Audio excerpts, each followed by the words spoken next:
ጨርሳለሁ።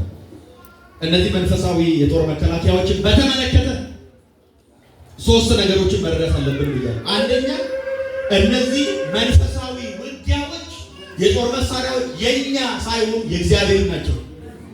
ምን ይላል? የእግዚአብሔር ጦር ዕቃ ሁሉ ምን በሉ ነው የሚለው። መከላከያዎቹ የማን ናቸው? የእግዚአብሔር ጦር ዕቃ እንጂ የኛ አይደሉም። አንድ ወታደር የትኛውም ወታደር በራሱ መሳሪያ ገዝቶ ጠመንጃ ገዝቶ ወደ ጦርነት አይሄድም። መሳሪያ አቅራቢ መንግስት ነው አይደለም? መሳሪያ አቅራቢ መንግስት ነው። ለኛ ጠላትን የምንዋጋበት መሳሪያ ያዘጋጀው ሰማይ ነው። እኛ መሳሪያውን እየወሰድን መዋጋት ብቻ ነው። ሌላ መዋጊያ መፍጠር አይጠበቅብን። ውጊያው ትጥቁ የተሟላ ነው። ስለዚህ አንደኛ የእግዚአብሔርን ጦር ዕቃዎች ሁሉ ነው የሚለው። ይኸው ቁጥር 11 ላይ ምዕራፍ 6 ቁጥር 11 የዲያብሎስን ሽንገላ ትቃወሙ ዘንድ እንዲቻላችሁ የእግዚአብሔርን ዕቃ ጦር ሁሉ ልበሱ። የማንን? ጉባኤው ይበል የማንን? የእግዚአብሔር። በራስ ጦር እንዳትዋጋ ወዳጅ፣ በእግዚአብሔር ጦር ዕቃ ተዋጋ። ያኔ ታሸንፋለህ። ኢየሱስ ያድናል። ቀጠና ከስጋት ነፃ ይሁን።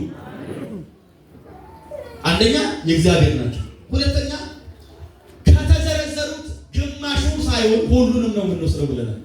ለምን? ሁሉ ነው የሚለው የእግዚአብሔርን የጦር ዕቃ ሁሉ ግማሹን መውሰድ በሰይጣን ትሸነፋለህ። ሁሉ ነው የምንወስደው። ለምን? ሁለት ቦታ የተጠቀሰው አንደኛ ቁጥር 11 ላይ ሁሉ ይላል አይደለም? የእግዚአብሔር ዕቃ ጦር ሁሉ ምን በሉ ልበሱ። ቁጥር 13 ላይ ስለዚህ በክፉ ቀን ለመቆም ሁሉም ፈጽማችሁ ለመቆም እንዲቻላችሁ የእግዚአብሔር ዕቃ ጦር ሁሉ አንስ። ሁለት ቦታ ነው ሁሉ ተብሏል። ከተዘረዘሩት አንድን ማጓደል አይቻልም። ሁሉን ማሟላት ያስፈልጋል። ትጥቁስ የመጨረሻው ሶስተኛው ያለው ምንድነው? እነዚህ የጦር ዕቃዎች ቅደም ተከተላቸውን መጠበቅ ያስፈልጋል። ክብር ለጌታ ይሁን። በዝርዝር እናያቸው። ክፍሉን እናንብበው እስኪ። ቁጥር 14 ላይ ጀምሮ ስማቸው ተጠርቷል። ምን ይላል? እንግዲህ ወገባችሁ በእውነት ታጥቃችሁ። አንዱ ምንድነው? እውነት። አንዱ መዋጊያ እውነት ነው። እሺ፣ በእውነት ታጥቃችሁ የጽድቅን ጥሩር ለብሳችሁ። ሁለተኛው ምንድነው? ጽድቅ ለብሳችሁ።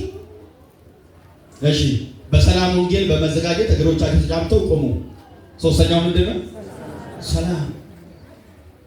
በሁሉ ላይ ጨምራችሁ የሚበለበሉትን የክፉን ፍላጻዎች ሁሉ ልታጠፉ የምትችሉበትን የእምነትን ጋሻ። አራተኛው ምንድነው? ጋሻ ወይንም የእምነት ጋሻ። ቁጥር 17 የመዳን ራስ ቁር።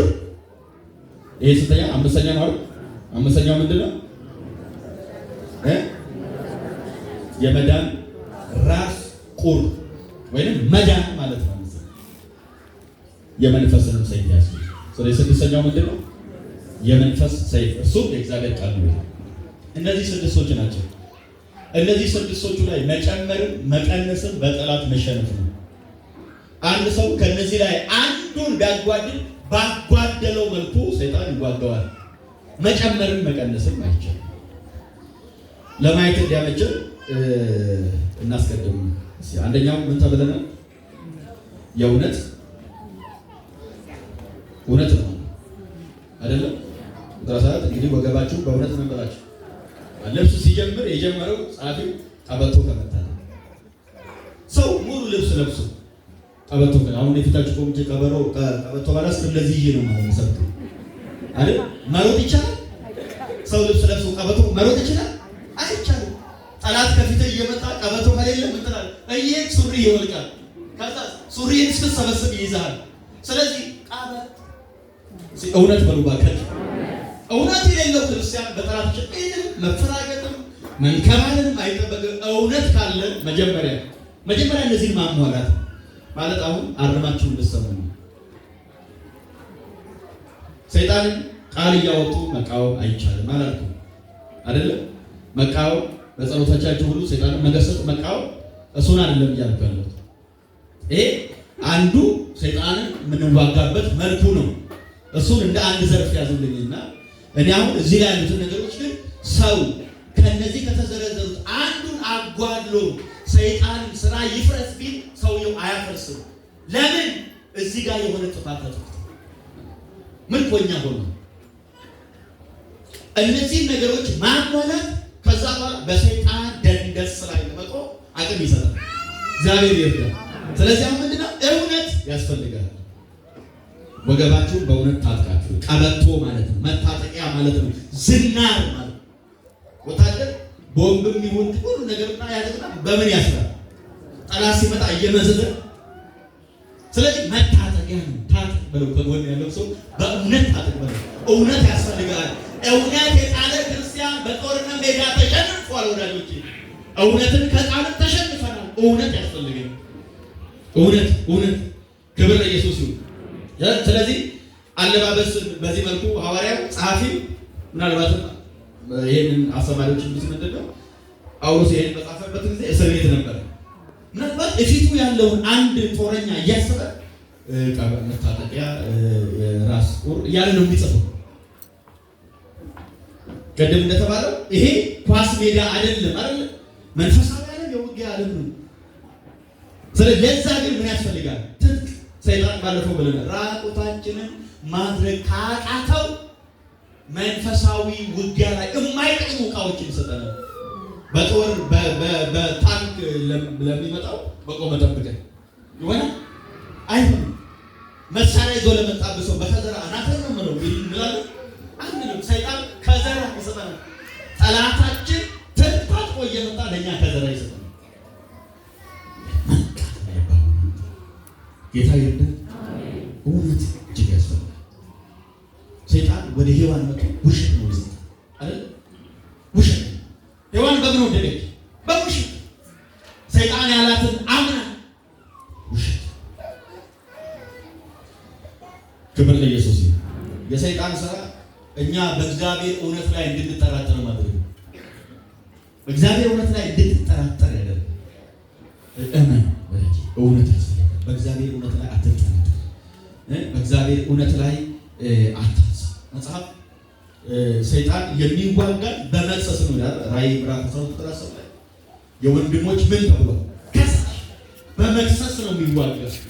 ያኔ የእግዚአብሔርን እውነት አንተ ተነሳ። ስለዚህ ሰይጣን ክስ ወደ አንተ ሲመጣ መጽሐፍ ምን ይላል? ማንም በክርስቶስ ቢሆን ማን ነው እንግዲህ በክርስቶስ ኢየሱስ ላሉት ሁነኔ አብሰለት ይሄን እያነሳው ትቀር እኔ በክርስቶስ ነፃ ወጥቻለሁ። ይሄ አንዱ ሰይጣን ማለት ነው። ናስ ወርድ ተሸንፋል። በቃ የሰይጣን ወደ ጆሮአችን የሚያመጣውን እየሰማን ብንቀመጥ ከሆነ ተሸንፈናል። ወዳጆች ወድቆ የቆሰለ ሰው አንዱ ታሞ ይመጣል ከሰሜን አካባቢ ይዘውት ምናምን ይመጣል እና በወሳሳ ተጋለጡ ቃሬዛ ወይ ወሳሳ ተሸክመው ታድግት ወሩ ታስደርሱ ተውሶ ምናምን ይሰራ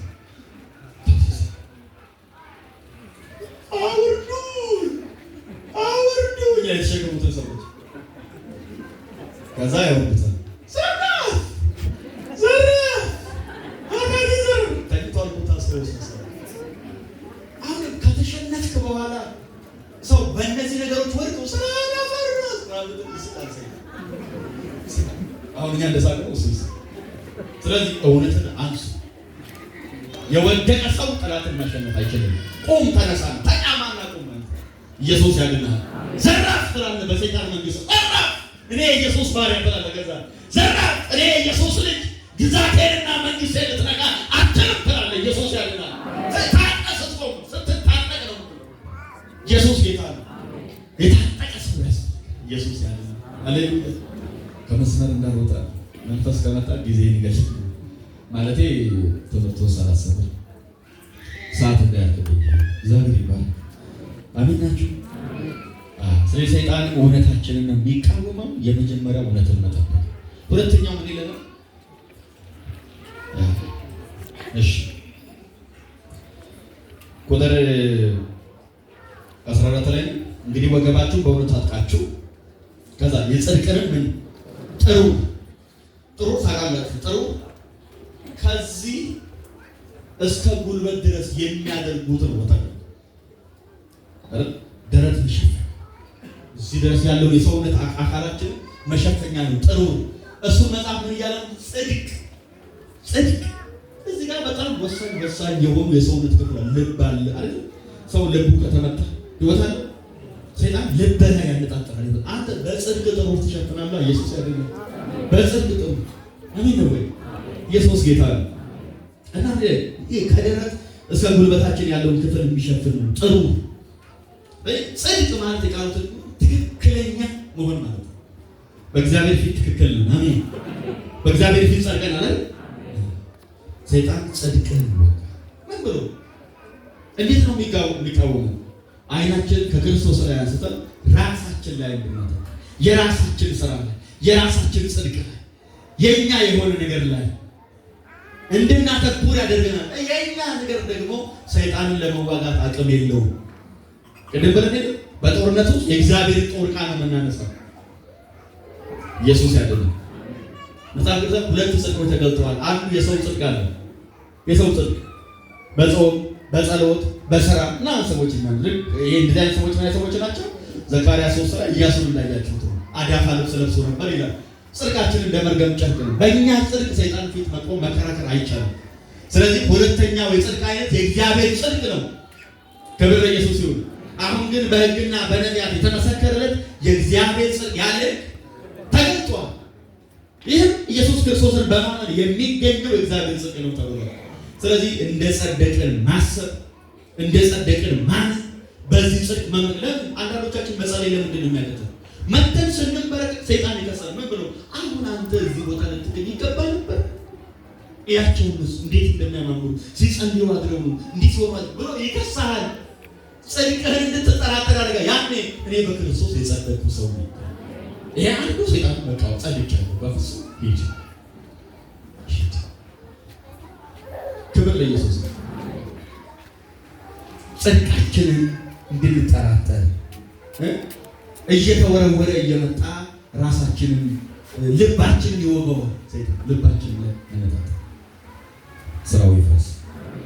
እዚህ ጽድቅ አንዱ ሰይጣንን መቃወም የሆነው ሁሉ የሆነው በእግዚአብሔር ጸጋ ነው። ክብር ለኢየሱስ ነው። እና ሰይጣን ሊያሸማቅቅ ሲሞክር እንዳትሸማቀቅ። ከዛስ አንዱ የዳንበትን ጽድቅ ማሰብ ነው። ሌላስ ምልልሳችንን የጽድቅ መንገድ ማድረግ ነው። የመክሰው ኮንትሮባንድ እየነገደ ቢያዝበት ሰይጣን ተዋጋኝና ጸልዩልኝ ቢል ይሆናል? ንገሩኝ፣ ይሆናል? አይሆንም። ለምን? ተው፣ ውጊያ አይደለም ይሄ። ውጊያ ነው? ውጊያ ነው ወይ? ውጊያ አይደለም። ትክክለኛ መስመር ቀይሩ።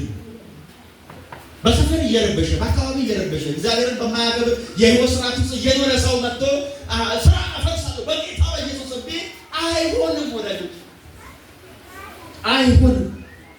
መጀመሪያ እኛ የጸደቀ ህይወት አለን ወይ? ትክክለኛ መስመር ላይ ነው ያለነው? እግዚአብሔርን የሚያከብር ህይወት አለን?